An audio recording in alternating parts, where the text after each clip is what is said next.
we see that actions have been considered as voluntary.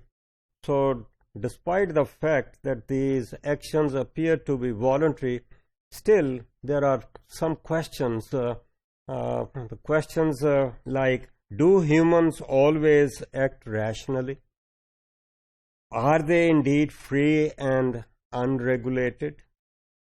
How is order possible in an unregulated and competitive system? So in the light of these three questions, we see that the voluntarism, as it was conceptualized, the subjective decision-making process of the individual actors. So one might say that action is really voluntary, but is it really voluntary? It has all kinds of constraints around it. Such decisions are partial outcome of the certain constraints, normative and situational. So these constraints, constraints means the limitations.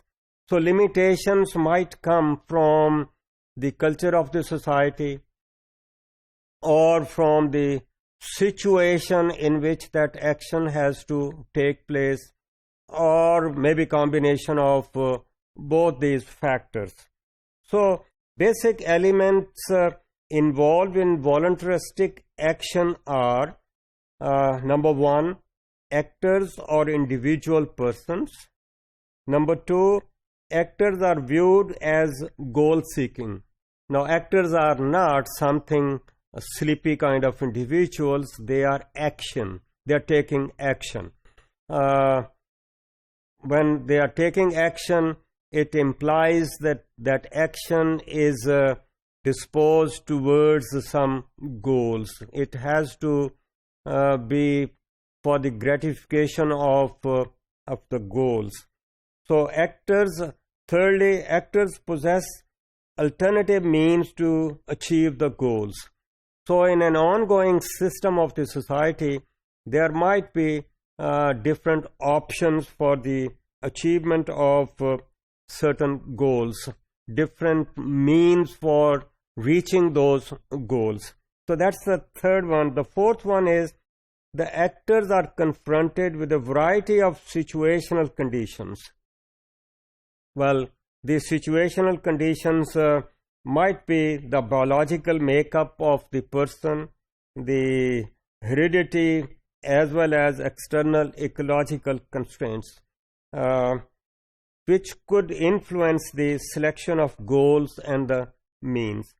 So biological makeup might be simply starting with being a male or a female, then might be the age factor, then other things with respect to the height of an individual, and many other things which are part of the biological system or organism.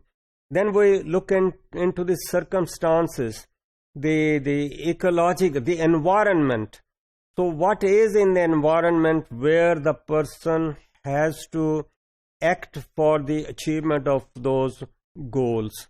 So these ecological factors might put all kinds of constraints. So the ecology might be with respect to the availability of the resources. Ecology is composed of, let's say, physical environment. It could be a social environment, and both could be the factors which can influence the action of an individual for the achievement of the goals. Fifthly, actors are governed by the values, the norms, and other ideas such that these ideas influence what is considered a goal and what means are selected to achieve it. When we talk about the let's say values and norms, here we are talking about the cultural system.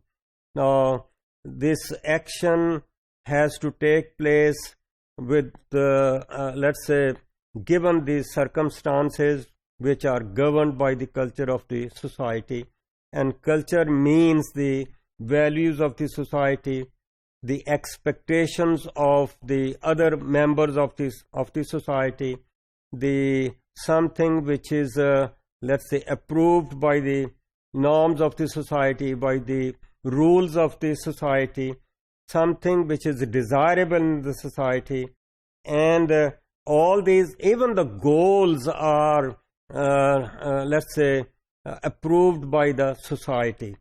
So we see that the goals as well as the means which a person is expected to utilize, these are approved, determined by the society.